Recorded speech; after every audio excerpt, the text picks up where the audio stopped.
Savannah Hale stood in front of the towering glass doors of the Maddox penthouse, her reflection barely recognizable beneath the weight of fear and desperation etched into her young, tired face. She had rehearsed this moment 100 times, but now that she was here, with her trembling hand hovering just inches away from pressing the buzzer, she felt like the ground beneath her heels might collapse. Every breath was heavy with guilt, and every heartbeat was a reminder that this wasn't just about her. It was about Noah, her baby brother, lying in a sterile hospital bed with fading eyes and a ticking clock. When the doors opened and Grayson Maddox appeared, everything inside her recoiled, because he wasn't just intimidating, he was disarmingly calm, devastatingly handsome, and his piercing blue eyes seemed to read secrets she hadn't even whispered to herself. His black hair framed a face so emotionless, it made her wonder if he was even capable of feeling. But there was something in the slight furrow of his brow, the way his gaze lingered just a second too long on her clenched fists, that hinted at curiosity rather than lust. He didn't smile. He didn't leer. He simply stepped aside and motioned her in, his silence heavier than judgment. The penthouse was everything she imagined: sleek, cold, breathtakingly expensive, but not nearly as suffocating as the lump in her throat. She had worn the simple black dress she borrowed from a friend, one that clung just right but revealed nothing more than her shame.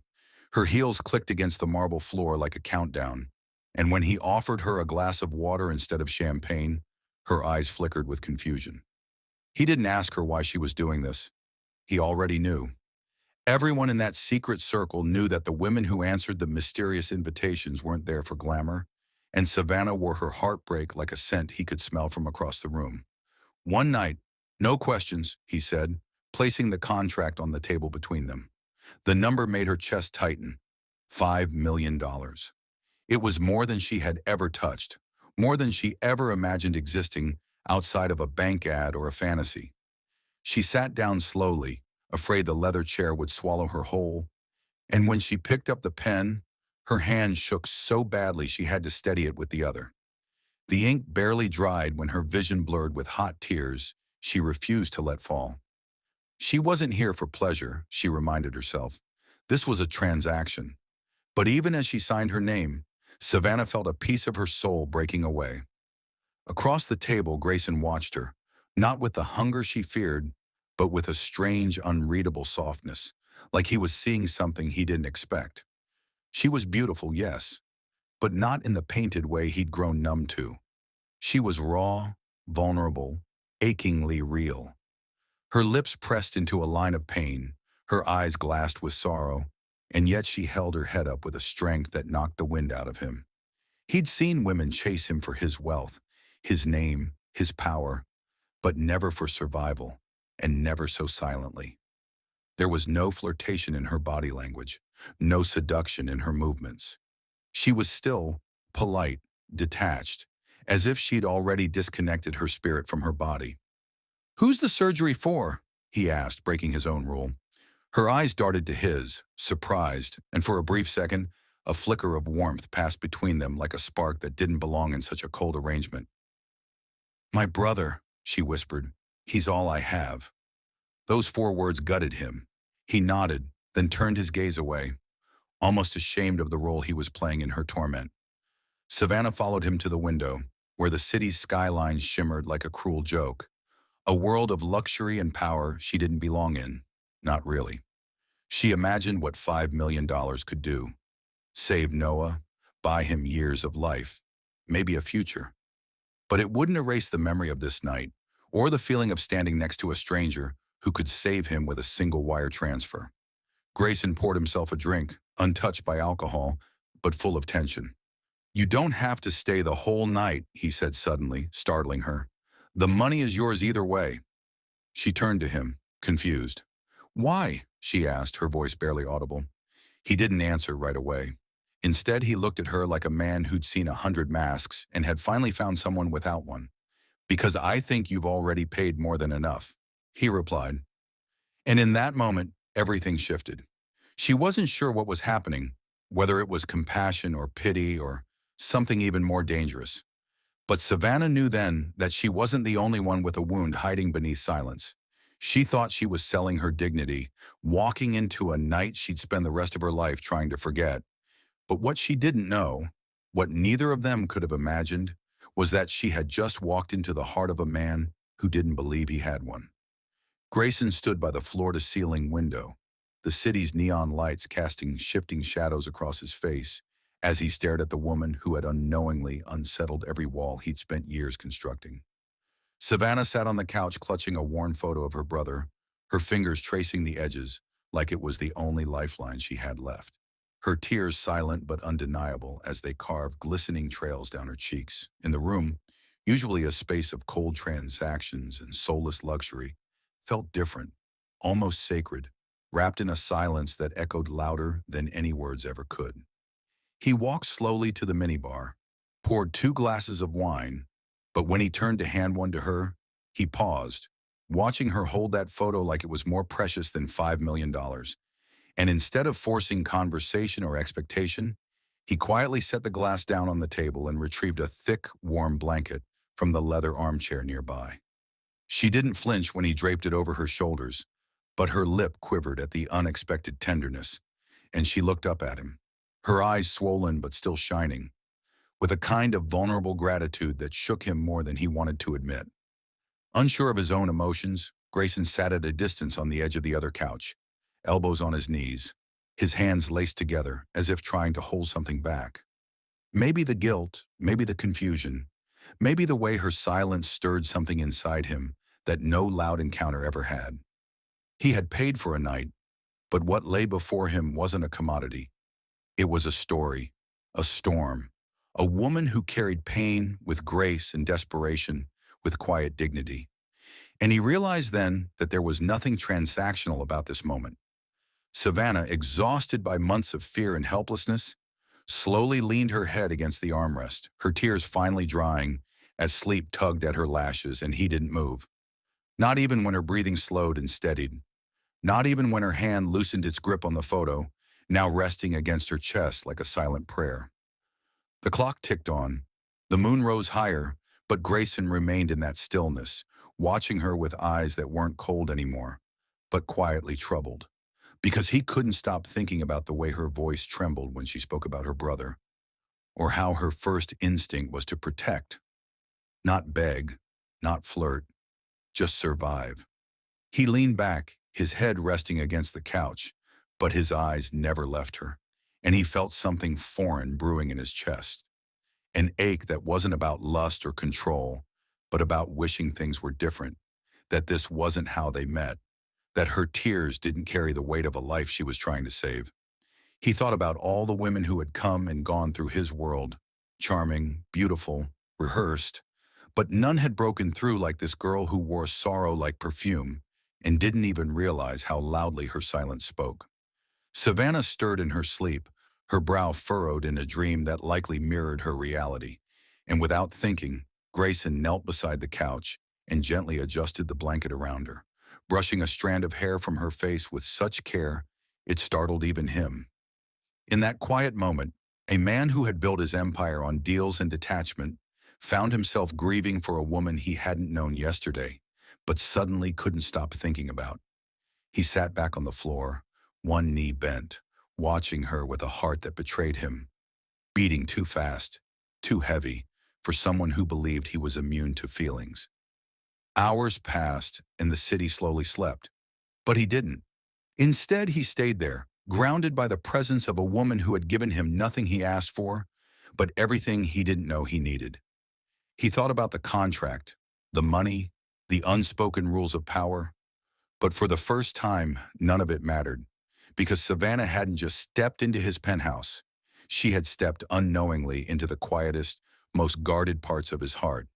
And that night, as he finally closed his eyes for a few minutes before dawn, Grayson Maddox, CEO, billionaire, emotionally untouchable, realized he didn't want her to walk out of his life when the sun came up, because in her quiet pain, he had found something hauntingly pure, something terrifyingly human, something he might never be able to let go.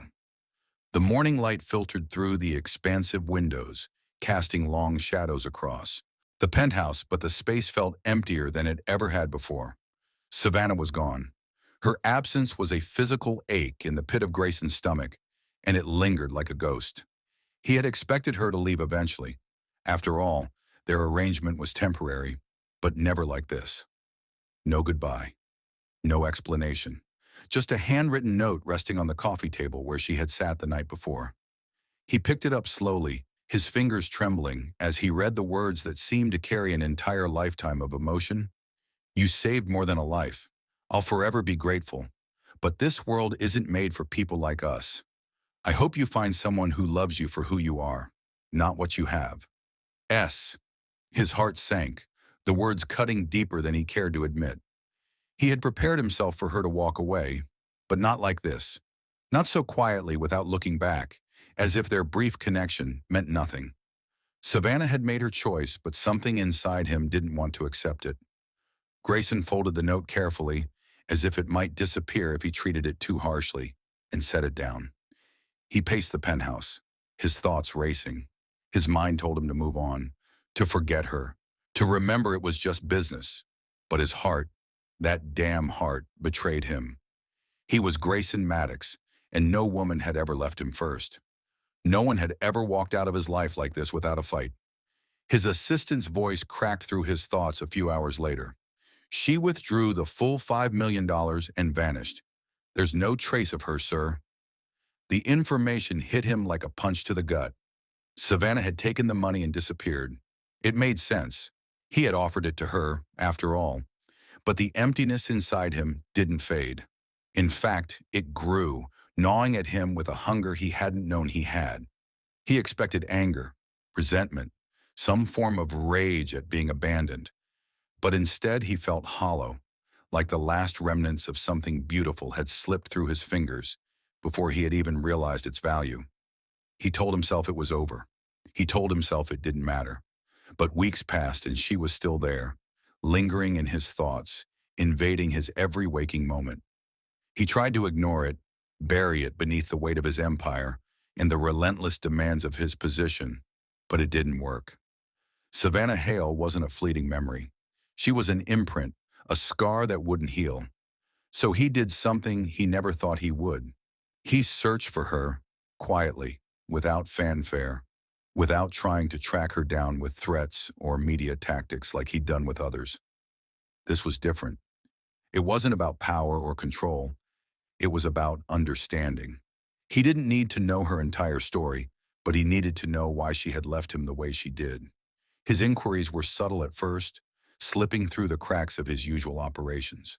The months passed, and nothing surfaced until the breakthrough came, unexpected and simple.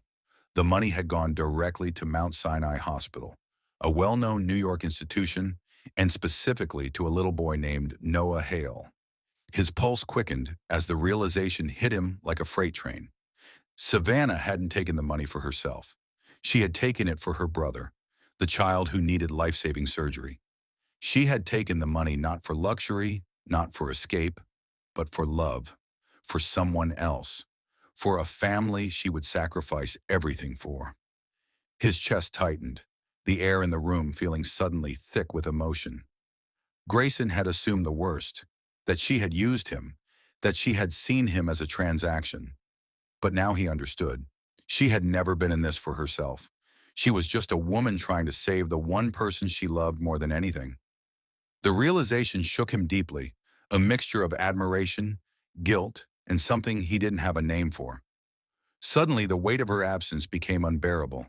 He found himself thinking about her more and more, her quiet strength, her raw vulnerability, the way she had never asked for anything more than what she needed to survive, and yet had given him so much without even trying. Grayson Maddox, the man who had everything, was helpless in the face of what he now realized was a deeper, purer form of love than he had ever known. How could he have missed it? How could he have allowed her to slip away without telling her that he understood, that he admired her, that somewhere along the way he had come to care for her in a way he never intended to? The search for answers had now turned into something more personal, more urgent. He didn't know if she was still in New York, if she was still alive, or if she had disappeared completely. But one thing was certain. Grayson Maddox couldn't stop thinking about Savannah Hale.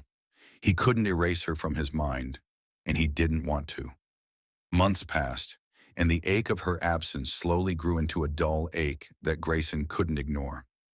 His life continued without pause, filled with meetings, business deals, and public appearances. Yet in the quiet moments, Savannah's face always lingered in his mind. He had searched for her, but every lead had gone cold. It felt like she had vanished from his world completely.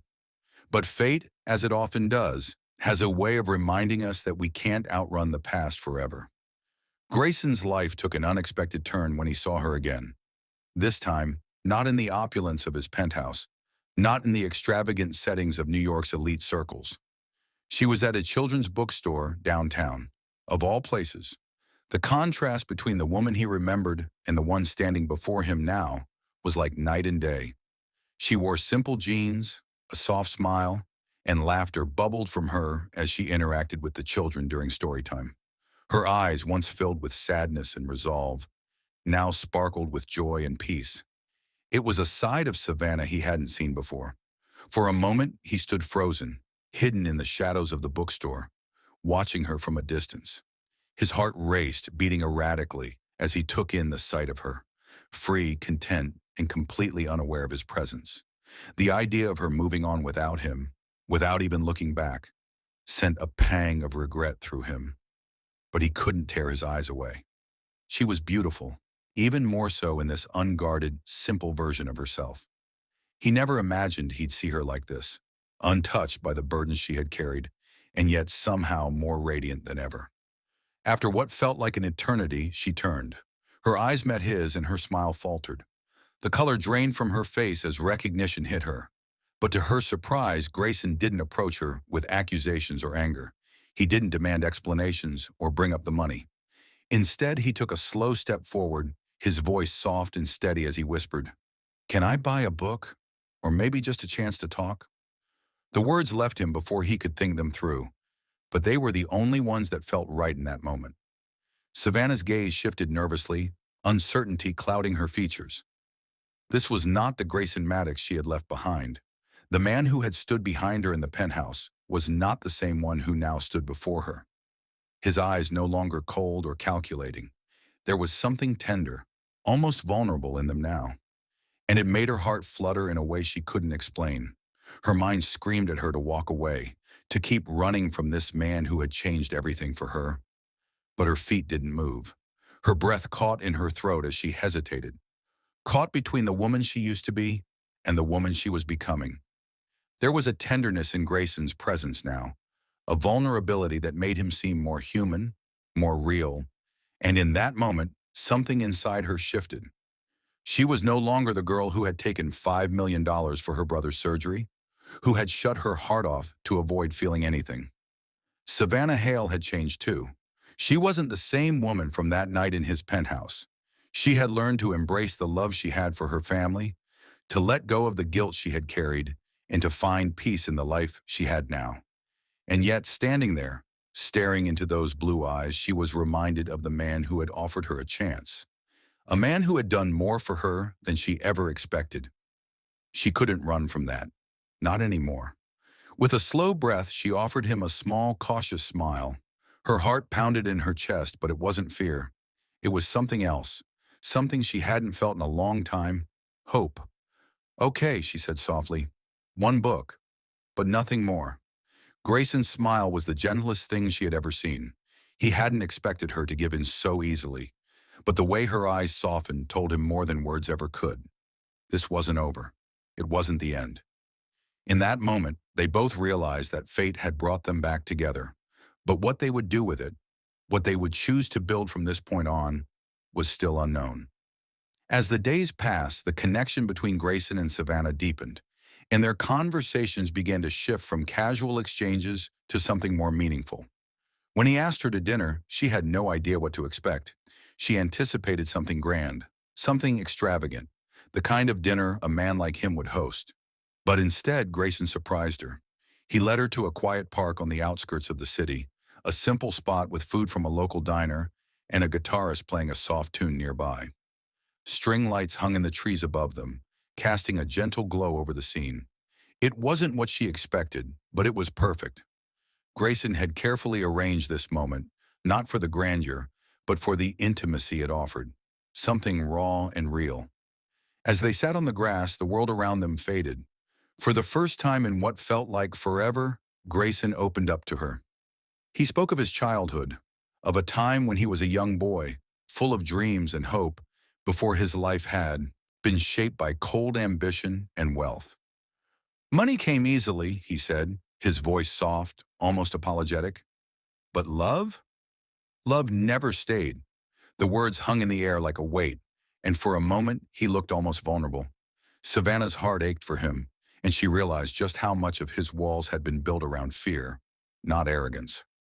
I didn't know how to build bridges, he continued, his gaze far off, so I built walls, and somewhere along the way, I stopped looking for someone to tear them down. She could see the pain in his eyes, the regret that lingered in his words. And then he surprised her again. But that night, when you came to my penthouse, you made me want something more. You made me believe in something I'd buried a long time ago. Savannah's throat tightened as she listened. He wasn't just talking about the night they spent together. He was talking about her, the real her, the woman behind the circumstances, behind the pain. She had touched him in a way no one ever had. Tears filled her eyes as she spoke. She told him about losing her parents when she was young, about raising Noah alone, and the guilt that came with every decision she made. Every choice I made, I questioned it, she confessed, her voice cracking slightly. Except that night. That night, I didn't feel guilty. I didn't feel like I was selling my soul. She paused, wiping away a tear, and met his gaze. For the first time in a long time, I felt like I was doing something right. Grayson reached for her hand, his thumb gently brushing over her skin as if trying to reassure her. And in that moment, Savannah realized that he wasn't just listening, he was understanding. He was there, fully present, just as she was. The soft drizzle of rain began to fall, tiny drops hitting the grass around them, but neither of them moved. It was as though the world had slowed down, and for a few fleeting moments, everything was perfect. Without saying a word, Grayson stood and gently pulled her to her feet. There was no tension in the air, no rush, just an undeniable pull between them. Slowly, as if guided by some invisible force, they began to dance. Barefoot in the grass, the rain falling around them, their movements were slow and tender, like the melody of the guitar playing in the distance. There was no lust in the way he held her. It was an aching need, a need for connection, for healing, for something deeper than what either of them had ever experienced. Savannah's heart raced as they moved together, their laughter echoing softly through the empty park. The sound was carefree, pure. For the first time in what felt like forever, they weren't defined by their past or the decisions that had brought them together. They were just two people living in the moment, finding solace in each other's arms. And then Grayson kissed her, not with the hunger that had once defined their encounter, but with a tenderness that made her heart flutter. His lips were gentle, reverent, as if he was afraid to break the magic of the moment. Savannah kissed him back, not because she owed him anything, not because of any obligation or contract, but because in that kiss, her heart finally felt safe. In the rain in his arms, she knew that this wasn't just a fleeting connection. This was real. This was something that would change everything. Just when Grayson and Savannah were beginning to find something real, something that made all their broken pieces fit together, their world was shattered by a single tabloid headline. Billionaire's secret escort love affair exposed. The words felt like a slap, the truth twisted into a scandalous lie. There in bold print was a photo of Savannah from that one fateful night. The night she did what she had to in order to save her brother. The night that now, to the world, defined her. Grayson's phone buzzed nonstop, ringing with angry calls from his board members, his investors, and his team. They were furious, panicked, scrambling to put out the fire that was consuming their image. His life, the empire he built, was crumbling because of a headline that reduced him to a joke, a man with a secret. But none of that mattered in the moment. What truly broke him was seeing Savannah's face when she saw the article. She was devastated, her eyes wide with disbelief. then a familiar hurt spreading across her features. She had known it was coming. She had seen it in Harper's eyes the moment she walked into Grayson's life. The jealousy, the malicious need to destroy, and now the vengeance. Harper Dwyer, Grayson's ex, had connections. Too many for Savannah to escape from. She had ties in the media, in the circles that could make or break people with a single whisper. And Harper had made her move, tearing apart the fragile connection that Savannah and Grayson had started to build. "Stay in your place, Savannah," Harper had warned her, her voice dripping with venom. "If you don't, I'll ruin you." And ruin her she did. The lies spread like wildfire. The damage was done before Grayson could even comprehend what was happening. Savannah, now aware of the depths of manipulation, could only watch as her life unraveled. The world, the media, the public, they didn't care about the truth. They only cared about the headline, the scandal, the drama. Grayson, desperate, begged her to stay, to fight this together.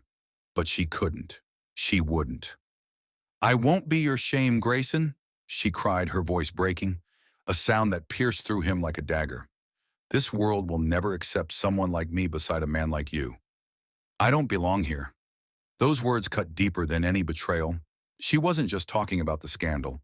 She was talking about their worlds, how they would never truly fit together. Grayson's heart shattered as she walked away, the silence between them louder than anything she could have said. He reached out, but it was too late. She was gone. This time it wasn't just a physical departure. It was her heart walking away too. Grayson stood there feeling the weight of everything he couldn't fix, the emptiness of seeing her leave when all he wanted to do was make things right. He felt powerless. And for the first time, he realized that love, real love, was something he couldn't buy, couldn't control. He'd lost her, and the worst part was, he didn't even know how to get her back.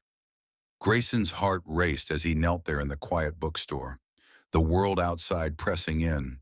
But in this moment, there was only Savannah. The weight of the choice he'd made, the legacy he'd let go of, hung in the air, but it felt light compared to the joy swelling in his chest. He had chosen love. He had chosen her. Everything in him screamed that this was the right decision, despite the consequences. His billion-dollar empire, his public image, the expectations from his family and investors, they all seemed trivial in comparison to the woman who had transformed his life. Savannah looked at him, her eyes wide with disbelief, and for a second he feared she would turn away. She'd been hurt before, after all.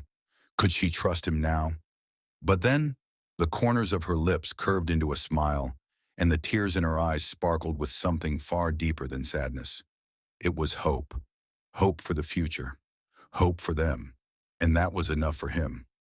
Savannah stepped forward, her breath hitching as she saw the sincerity in his eyes. All the doubts, all the fears melted away.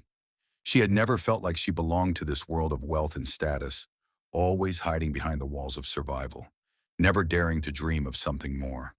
But in his eyes, she saw everything she'd ever wanted: acceptance, love, and the chance to be more than what she'd always believed she could be.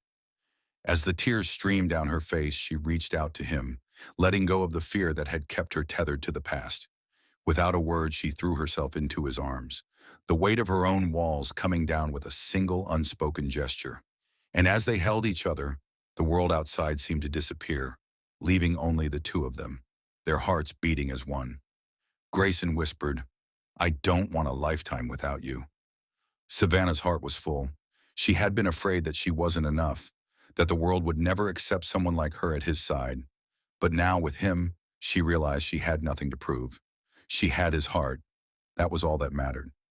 "Yes," she whispered, her voice barely audible through the lump in her throat. "Yes, I will marry you." The moment felt like a dream, yet it was their reality. The bookstore, the soft hum of city life outside, the overwhelming joy that surged through her. It all seemed perfect. For once, it wasn't about money or status or public opinion. It was about two people who had found each other against all odds. They didn't need the world's approval. They had each other. Grayson lifted her in his arms, twirling her around as they laughed together, their love a quiet rebellion against everything they had once believed was impossible. He kissed her gently, deeply, as if he were sealing a promise, one that would last forever. In that moment, he knew that no amount of money, no amount of legacy could ever compare to the depth of what he had with her. It wasn't just about saving her brother anymore, or paying for one night. It was about saving each other, about building a life together. As the last vestiges of the night faded into the early morning light, Grayson and Savannah stood together in the middle of that bookstore. Two people who had dared to love each other despite the odds, who had fought for what they believed in, and who had found everything they'd been searching for in each other's arms. They didn't need a perfect world. They just needed each other.